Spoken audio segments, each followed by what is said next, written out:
So I was basically going to do a video of my introduction to true crime, and thought I would just start off with my introduction to true crime, which is it was the story of Adam Walsh.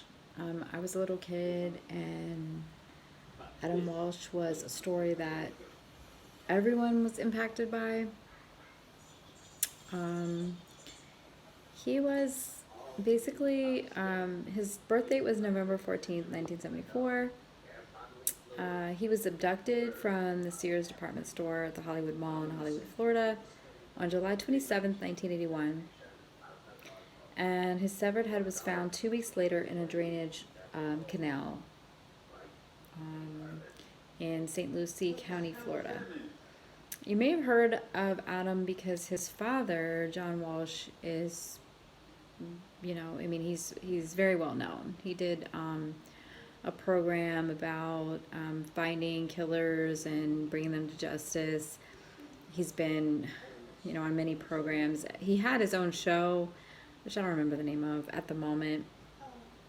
But, everybody knows who John Walsh is. I mean, he finds killers. That's what he does. So, but Adam's death was what prompted all of this, his murder. And it scared the living crap out of everyone back in the 80s. I mean, it was devastating.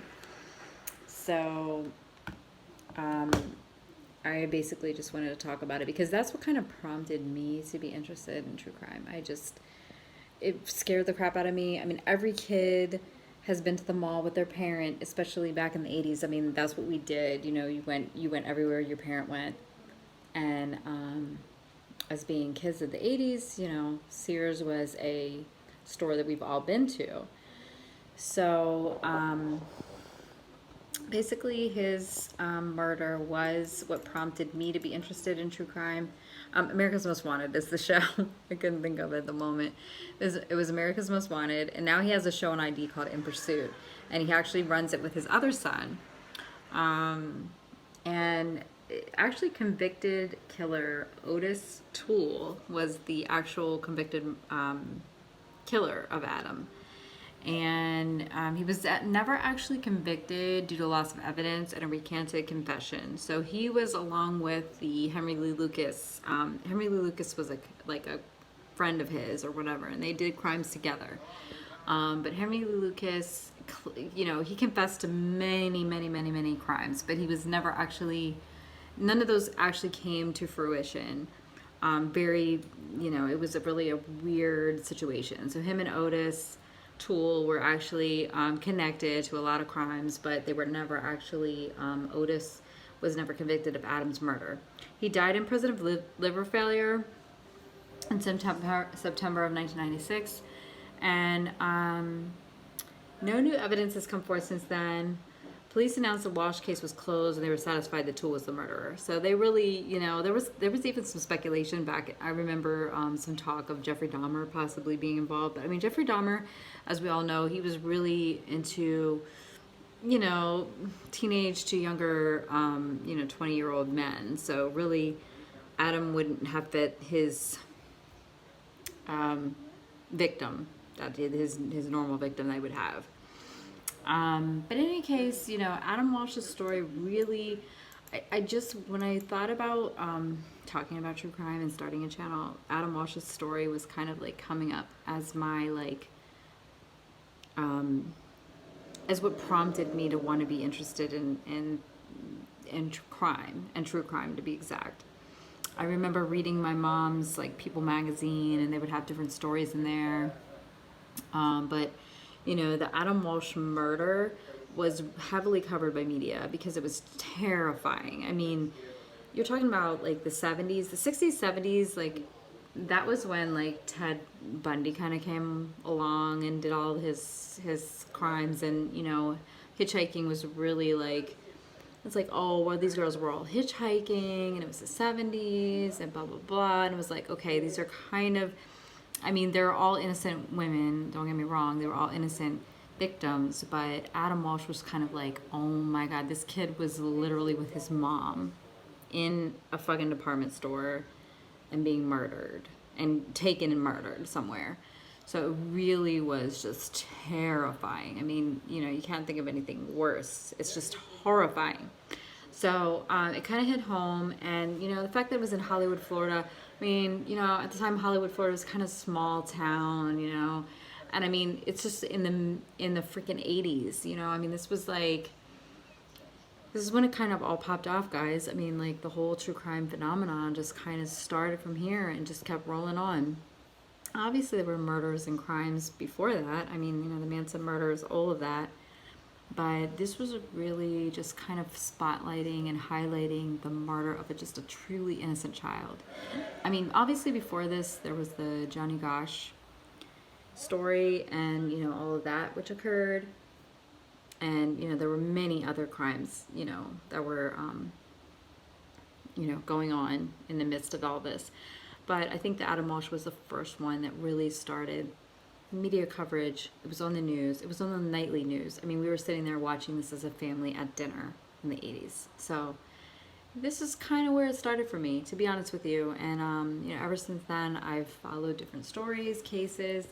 You know, I've read Mindhunter. That was one of the first books I read about serial murder, I think, after the one written by Anne Rule about Ted Bundy. So The Stranger Beside Me was the first real true crime book I read.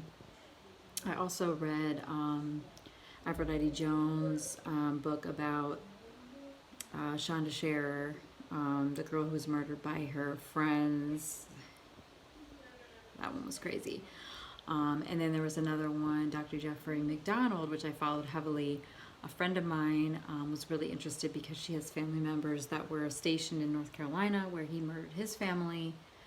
And that one was crazy too, because I mean, I'm in Maryland, and he's like actually in the same prison as Adnan Syed. So these cases all kind of like affect me because they are kind of, you know, in my area per se. I mean, I could go to Cumberland, or, you know, I've thought about actually writing Adnan, because he's in Cumberland and I'm, you know, pretty central. And I've actually lived in Baltimore, so I know Adnan's case is very close to home as well. But Dr. Jeffrey McDonald was a whole other thing, because when the whole Chris Watts thing kind of popped off, I thought immediately about Dr. Jeffrey McDonald, because he murdered he was convicted of murdering his wife and 2 daughters, and his wife was pregnant with a son. So similar to Chris Watts. I mean, I kept telling other YouTubers to cover this case because it's really, I mean, it's solved because he actually was convicted, but he still claims his innocence, of course, you know, after all these years. But he's actually located, I mean, he's, you know, in prison for life at Cumberland, in Maryland, along with Adnan Syed. So these cases are pretty, you know, close to home. I follow them closely. Adnan's case is very controversial. There's a lot of people that think that he did not do it. And, you know, I thought about doing a video about that as well. But I just thought, you know, I'd start off with my fascination with true crime, which started with Adam Walsh. Really, that just really, I mean, I don't think I've ever gotten over it since it happened. It was just like the devastation of just being, 1 minute you're at the mall with your mom, something every kid did at any point in time. I don't care what generation you were born in or what time it was. Every kid went to the mall with their parent at some point. And this child was at the mall with his mom, and the next minute, I mean, he was just taken. I mean, this says his mom, he was playing an Atari game. He left the kiosk with the Atari video games display, where several other boys were also playing, taking turns. So she just left him there. I mean, you know, something all parents did, you know? I mean, every parent did it, especially in the 80s. And Miss Reve, which was Adam's mom, Reve Walsh, she completed her business. She was looking for lamps, and this was around 12:15 p.m.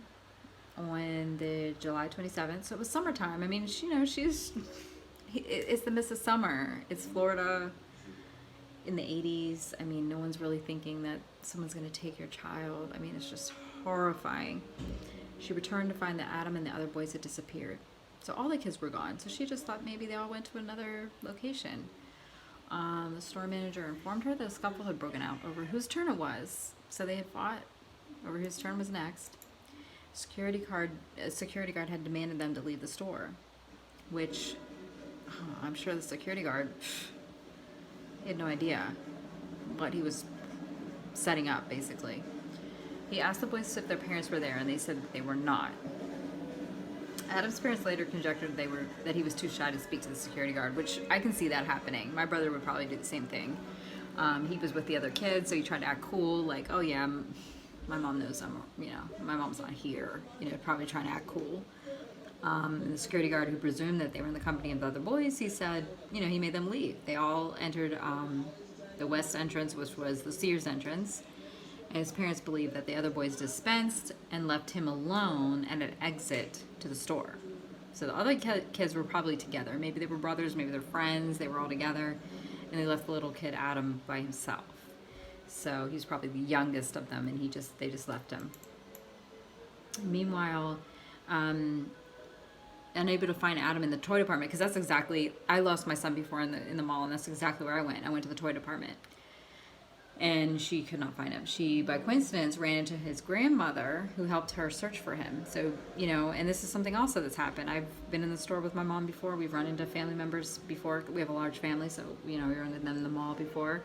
She asked for their help to find her son, and after 90 minutes, they had to call the police at 1:55. So from 12:15 to 1:55, every mother's worst complete nightmare fear. And then finally on August 10th, which was, about 2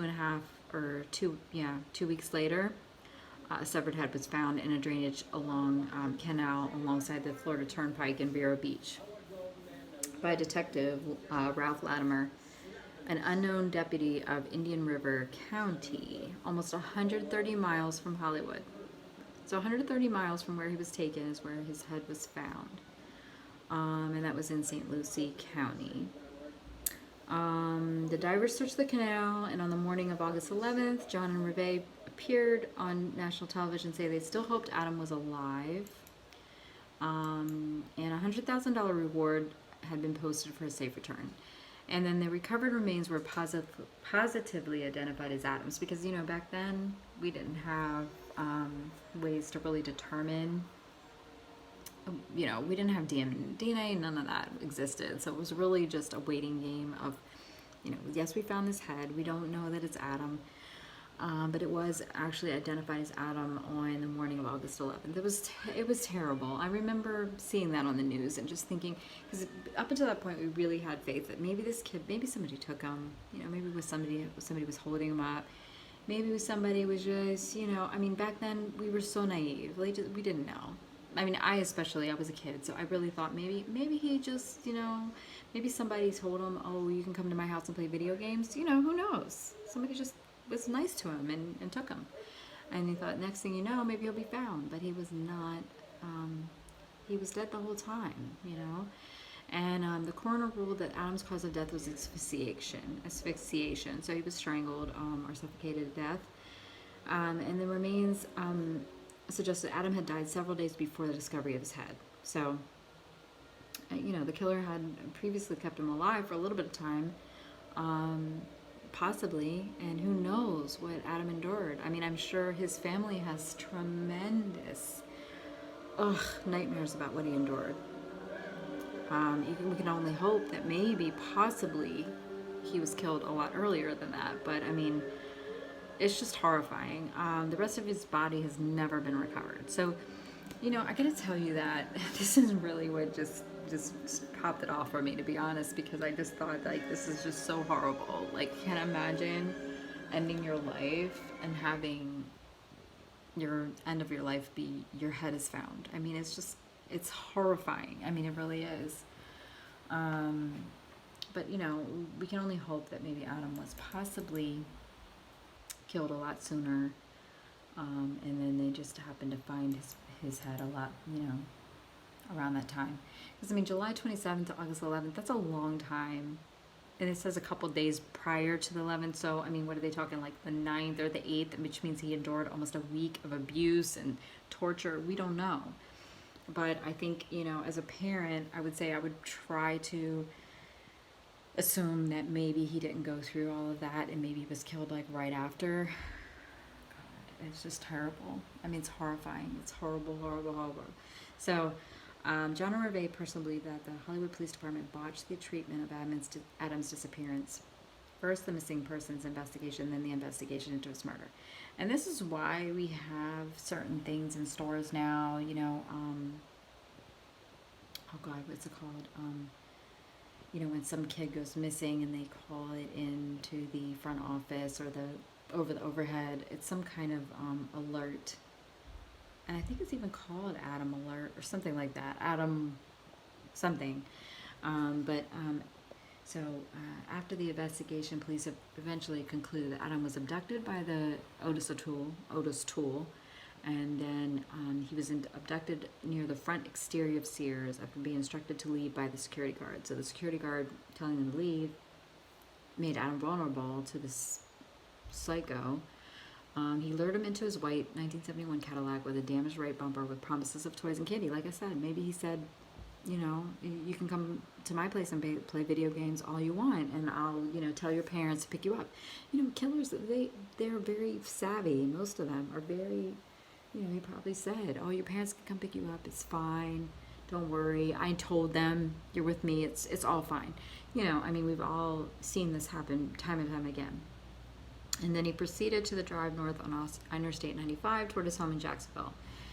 And at first he was docile and compliant, began to panic as he drove on. Toole punched him in the face, but it just made the situation worse. He then walloped him unconscious. This is all from Toole's, you know, confession, I guess. While he was unconscious, Toole drove north on Florida Turnpike and north of Radersburg Road to Lucey County. He realized Adam was still breathing. He strangled him to death with a seatbelt and dragged him out of the car and decapitated him with a machete. So actually cut his head off with a machete. Oh God. Toole also claimed to have disposed of his body by incinerating an old refrigerator when he returned to Jacksonville. So he lit a whole refrigerator on fire somehow. And then he claimed that he wanted to make him his adopted son, but given the close relationship he had with loving parents, this was not very feasible.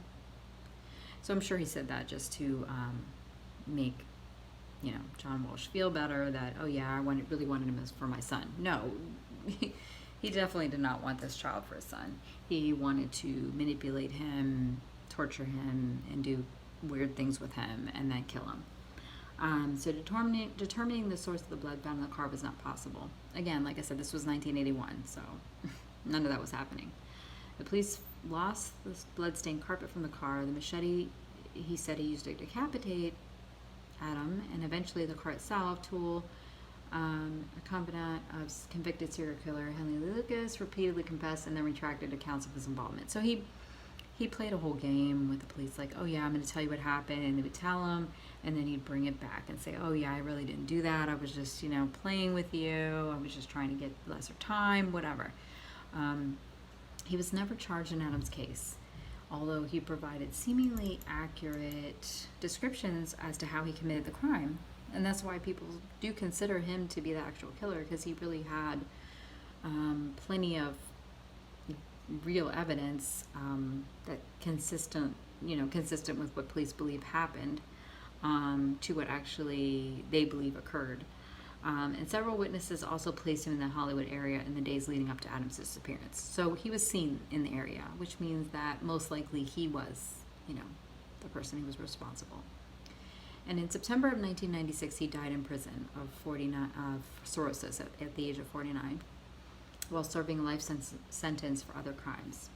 And afterwards his niece told John that he made a deathbed confession to Adam's murder when he was dying.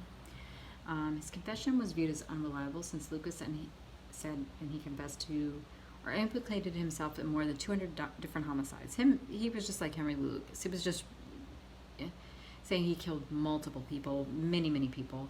and most of them were proved to be incorrect. So he was very unreliable. Most of Lucas' confessions were later revealed to have been false, coerced by Texas Rangers. So in 1997, Chief Rick Stone conducted an exhaustive review of Adam's case after the release of John's book.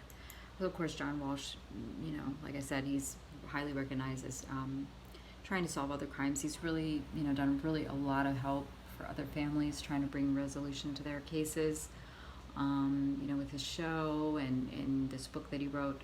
At the time, Stone was a 22-year veteran of the Dallas, Texas, and Wichita Police, Wichita, Kansas Police Departments, and been appointed Hollywood's chief of police in the previous year.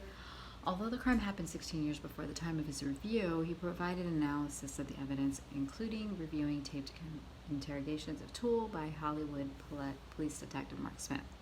Stone says his review found evidence beyond a reasonable doubt that Toole murdered Adam. Toole and Lucas were notorious for confessing to crimes that they committed and then recanting the actual confession.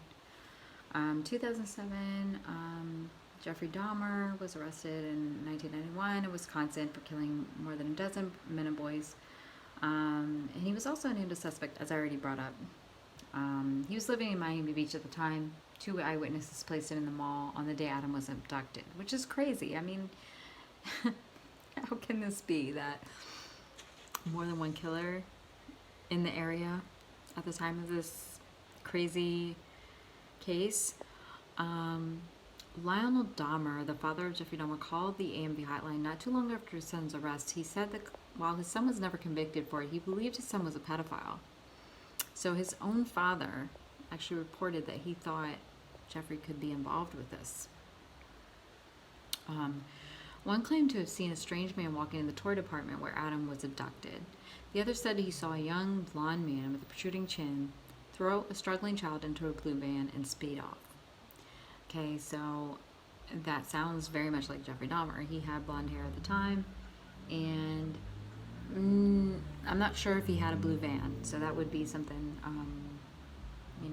maybe we could look into. But both witnesses recognized the man that he had seen Dahmer. When they were shown pictures of Dahmer, they basically pointed him out. And both witnesses, released in the newspaper.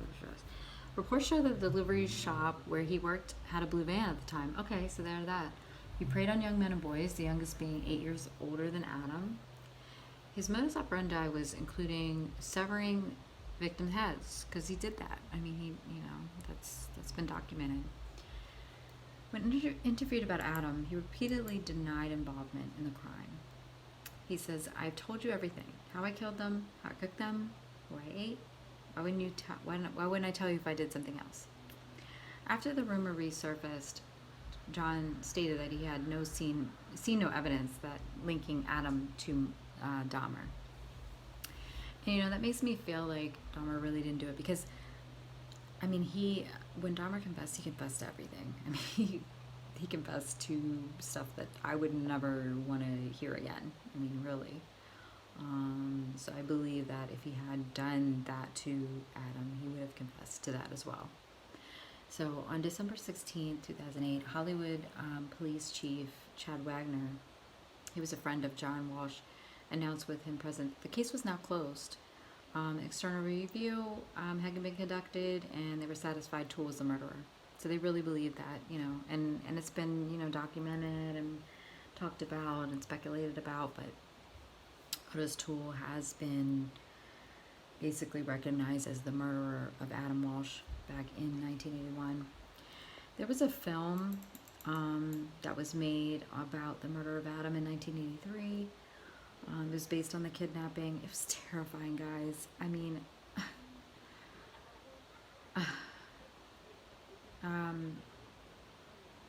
I gotta tell you that it's just always stuck with me, this case. I always come back to it as like the prelude to my obsession with true crime, my absolute passion when it comes to true crime. It's just a terrifying, terrible case. Code Adam, that's what it is. Code Adam. The Adam Walsh Child Protection and Safety Act, July 25th, 2006. President Bush signed that act into, passed it in 2006. So that's what I was thinking of. So it does, it took place at the White House. It institutes a national database of convicted child molesters and increases penalties for sexual and violent offenses against children. So it's really, before that, we didn't have anything like that, guys. I mean, can you imagine? Nothing was in place before this. So, I mean, the impact of this crime back in 1981 was huge on all of these cases that we hear about now. I mean, Code Adam, they used to shut down the store. It's a Code Adam. Somebody's missing. Somebody doesn't know where their parent is. A child needs to be found. I mean, all of this came from the Adam Walsh Child Protection Act and Safety Act. So, I mean, really, we have to thank Adam, for being the prelude to this, and John Walsh for his perseverance, because he really is kind of, I mean, we all have heard of him. We all know his face and his activity, I guess. But, most people don't know the story of Adam and what started all of that. So I think it's really cool to look into. And I may go back and actually watch this movie about Adam. I don't know. I just remember it was a made-for-TV movie, so it was on, it was kind of like unavoidable. I'm sure it's very sad and terrible to watch, but I think, if you do want to get more information about Adam's story, it would probably be a good reference. But John Walsh, he's awesome, and I mean, he really has done a lot for these types of situations, because before that, it was kind of like really, really, really very little information about crimes against children, sexual crimes against children, molestation, all of that was really swept under the rug. So this kind of highlighted it, and the fact that he was a boy, that he was a kid, young child at the time, my age. I mean, more importantly, for me, it was just like, oh my God, this kid was my age, and he was literally taken from his mother. It just really was horrifying. So, and at the time I was living in Maryland, but I had family in Florida, and we'd go there a lot, during the summertime, and travel and spend time with them. So I knew Hollywood